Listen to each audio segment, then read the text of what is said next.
வணக்கம். இது தமிழர் நாடு வலையொலி, தமிழருக்கான வலையொலி.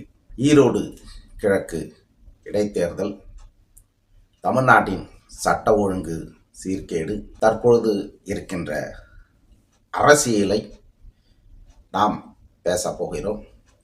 இந்த காணொளி பிடித்திருந்தால் பகிருங்கள், மறக்காமல் பின்தொடர்ந்து ஆதரவு தாருங்கள். ஈரோடு சட்டமன்ற இடைத்தேர்தலில் பெரியார் அவர்களை தொட்டார், சீமான் கேட்டார்.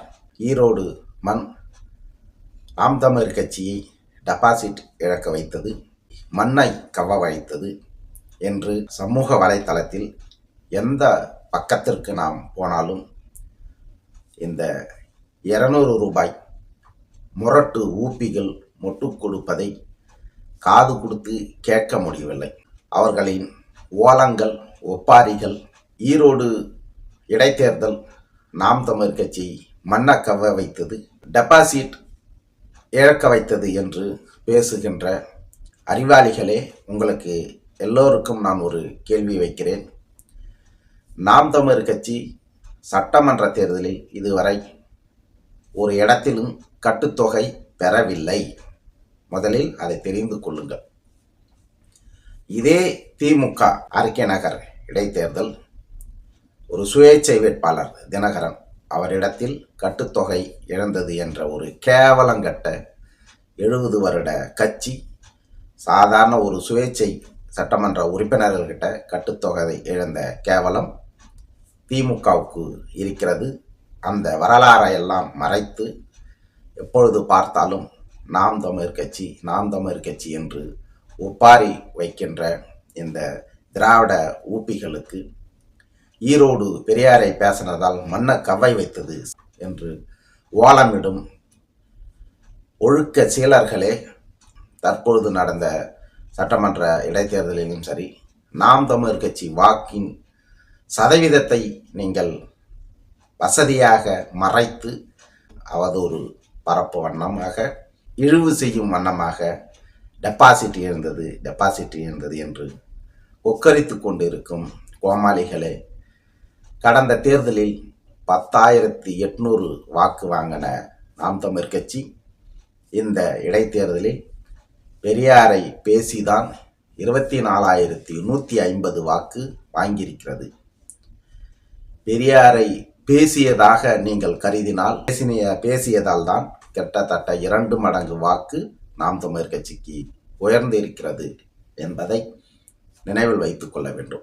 எந்த பக்கத்தில் சென்றாலும் சரி, இந்த திமுகவிற்கு முட்டு கொடுக்கின்ற இந்த முட்டாள்களின் ஓலங்கள், சத்தங்கள் காது கொடுத்து கேட்க முடியவில்லை. தமிழ்நாட்டுக்கு இப்போ என்ன பிரச்சனை?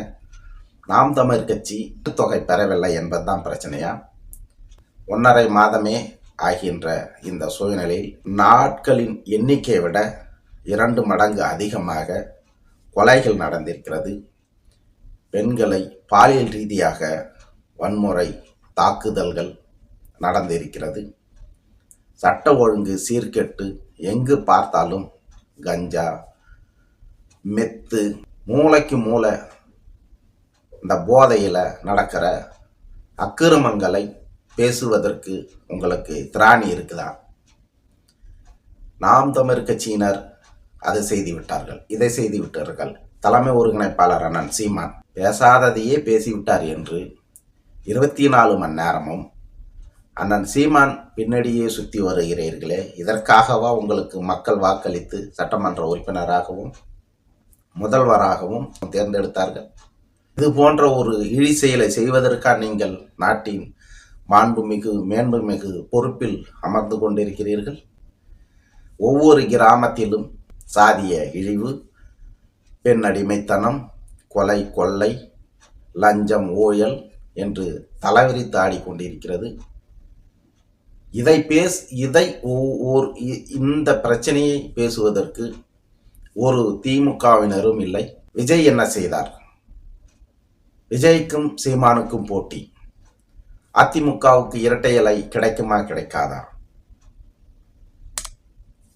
இந்தியர்கள் கை கால் விலங்கிட்டு அமெரிக்காவில் இருந்து வந்து இந்தியாவில் இறக்கப்பட்டதை பற்றி போராட்டம் செய்வது, ஆளுநரை எதிர்த்து கண்டன ஆர்ப்பாட்டம் நடத்துவது, இப்படி ஒரு கேவலங்கட்ட ஒரு மாடல் என்றால் அது நமது திராவிட ஆட்சி மாடல் தான் போலிருக்கிறது. எப்பொழுது பார்த்தாலும் எதிர்க்கட்சிகளை பற்றியே பேசிக்கிட்டு இருந்தால் மக்கள் பணி எப்போது செய்ய போகிறீர்கள்? மக்களுக்கு நன்மை செய்வீர்கள், மக்களுக்கு நல்லது செய்ய வேண்டும். 10 ஆண்டு அதிமுக ஆட்சி செய்தது ஒன்றும் சரியில்லை என்று தானே உங்களை மாற்று அரசியலாக முதல்வராக்கினார்கள். ஆனால் நீங்கள் 10 ஆண்டு அதிமுக ஆட்சியை விட கேவலமான ஒரு ஆட்சி. திராவிட மாடல் என்றால் இப்படித்தான் இருக்கும் என்று எல்லோருக்கும் தெரிந்துவிட்டது. இப்பேற்பட்ட திராவிட மாடல் ஆட்சி அரசு தமிழ்நாட்டுக்கு இனி ஒருபோதும் தேவையில்லை என்பதுதான் என்ன போன்ற படிப்பற்றவர்கள் சிறிய கிராமத்தில் இருந்து வந்தவர்கள் கூட தெரிந்து கொண்டது இதுதான். அண்ணன் தலைமை ஒருங்கிணைப்பாளர் சீமான் சொல்லாத ஒரு வார்த்தை, அவர் சொன்ன வார்த்தை அவன் கிடக்கிறான் பிக்காலி பையன் என்ற ஒரு வார்த்தை. அதை ஒரு பிரதான ஊடகம் திமுகவை சேர்ந்த ஆர்எஸ் பாரதி சொன்னது போல ரெட் லைட் மீடியான்னு சொன்னார் இல்லையா, அதுக்கு எடுத்துக்காட்டு விதமாக நான் தான் அந்த வார்த்தைக்கு தகுதியான ஊடகம் என்று இந்த நியூஸ் 18லேருந்து சன் நியூஸ் தொலைக்காட்சி வரைக்கும் அதுக்கு அந்த பீப் சவுண்டு போட்டு மக்களிடத்தில் ஏதோ பெண் நிருபர்கிட்ட அண்ணன் சீமான் தவறான வார்த்தையை பிரயோகித்து விட்டார் என்று அதை பரப்பி அதில் சுகம் தேடுகின்ற இந்த கேவலமான செயல் தேவையா? ஈரோடு இடைத்தேர்தலில் அண்ணன் சீமான் சாவர்கரை ஆதரித்து பேசினார் என்று இந்த சன் நியூஸ், பாலிமர் போன்ற தொலைக்காட்சிகள் திரித்து பேசாததை பேசினார் என்று அந்த போஸ்ட் கார்டு போட்டு இப்படி திருபுவாதம் அரசியல், திருபுவாத செயலை செய்துதான் நீங்கள்லாம் சாப்பிட வேண்டுமா? அதில் வருகின்ற பணத்தில் தான் நீங்கள்லாம் சுகபோக வாழ்க்கை வாழ வேண்டுமா? இது கேவலமாக இல்லை? நாட்டின் 4வது தூண், 4 தூண்களில் ஒன்று பத்திரிகை ஊடக தர்மம். அறம் சார்ந்து உண்மையை உள்ளபடி மக்களுக்கு கொண்டு சேர்ப்பது தானே இந்த ஊடகத்தின் செயல். அதை செய்கிறீர்களா நீங்கள்?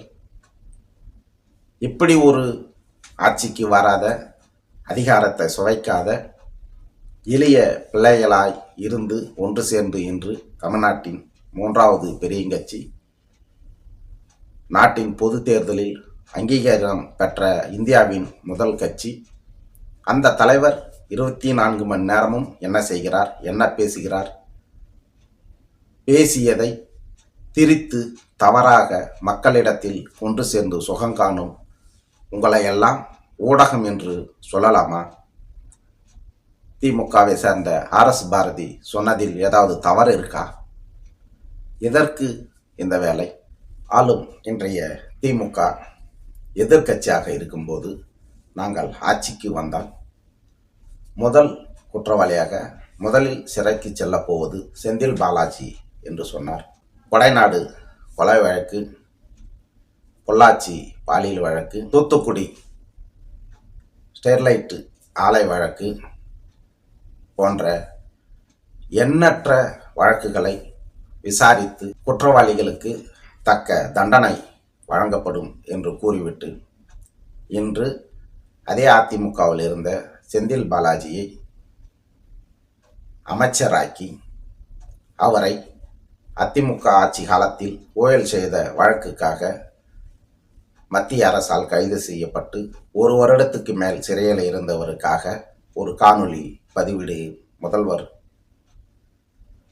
ஊரெல்லாம் சாராயம் தள்ளாடுது தமிழகம் என்று பாட்டு பாடும் அளவிற்கு, கேவலமான கோவன் பாட்டு பாடும் அளவிற்கு தமிழ்நாடு முழுக்க மது ஆலைகளையும் மது கடைகளையும் திறந்து வைத்துவிட்டு 2 தலைமுறையை குடிகாரர்களாக மாற்றி இன்று மது இல்லை என்றால் உயிரோடு இருக்க முடியாது என்ற சூழலில் இருக்கின்ற மக்களிடத்தில் நான் உங்கள் தந்தையாக சொல்கிறேன், பார்த்து பார்த்து வளர்த்த இந்த உடம்பை வீணாக்கலாமா? போதையின் பாதைக்கு யாரும் செல்ல வேண்டாம் என்று காணொளி போடுகின்ற இந்த முதல்வர் சட்ட ஒழுங்கு தமிழ்நாட்டில் சிறப்பாக இருக்கிறது, எந்த கொம்பனும் ஆட்சி சொல்ல முடியாத அளவுக்கு திராவிட மாடல் அரசு இருக்கிறது என்று பேசும் இந்த முதல்வர் இப்படியாக நாட்டில் என்னதான் நடக்கிறது என்று எது ஒன்றும் தெரியாத, எங்கு பார்த்தாலும் சட்ட ஒழுங்கு சீர்கேடு, எங்கு பார்த்தாலும் கொலை கொள்ளை. நேற்றைய தினம் 2 இளைஞர்களை கிராமத்தில் மது விற்கிறார்கள் என்று தொடர்ந்து அது புகார் அளித்து அவர்களுக்கு தண்டனை பெற்றுக் கொடுத்து அவர்களிடம் எதிர்த்து போராடி வந்த 2 கல்லூரி மாணவர்களை வெட்டி கொலை செய்திருக்கிற இந்த நேரத்தில் முதல்வர் என்னை அப்பா என்று அழைக்கிறார். மக்கள் கட்சியில் இருப்பவர்கள் தலைவர்கள் என்று அழைப்பது இயற்கை, ஆனால் பொதுமக்கள் அப்பா என்று அழைக்கிறார். எத்தனை பேர் வேணாலும் வரலாம் இந்த அதிகாரத்துக்கு, இந்த பொறுப்புக்கு, ஆனால் அந்த உறவு மாறாது, அந்த உறவு உயர்வானது என்று காணொலி போட்டு கொண்டிருக்கும் முதல்வரே, நாட்டில் நடப்பது ஏதாவது உங்களுக்கு தெரியுதா இல்லையா? ஏதாவது சட்ட ஒழுங்கை பற்றி உங்களுக்கு தகவல் வருகிறதா இல்லையா? இல்லை பொது ஊடகங்கள், சமூக ஊடகங்களை நீங்கள் பார்க்கிறீர்களா இல்லையா?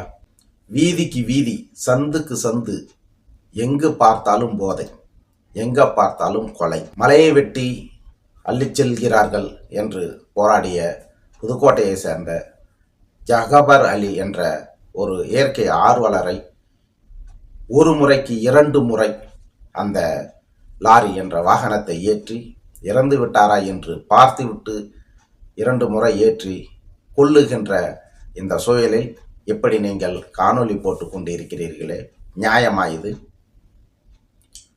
என்றுதான் மக்கள் அரசியல் பேசுவீர்கள்? மக்களை பற்றி எப்பொழுதுதான் நீங்கள் சிந்திக்கப் போகிறீர்கள்? அரசியல் என்பது மக்களின் சேவை, மக்களின் வாழ்க்கை தரத்தை, பொருளாதாரத்தை முன்னேற்றுவதற்கு தானே அரசியல். ஆனால்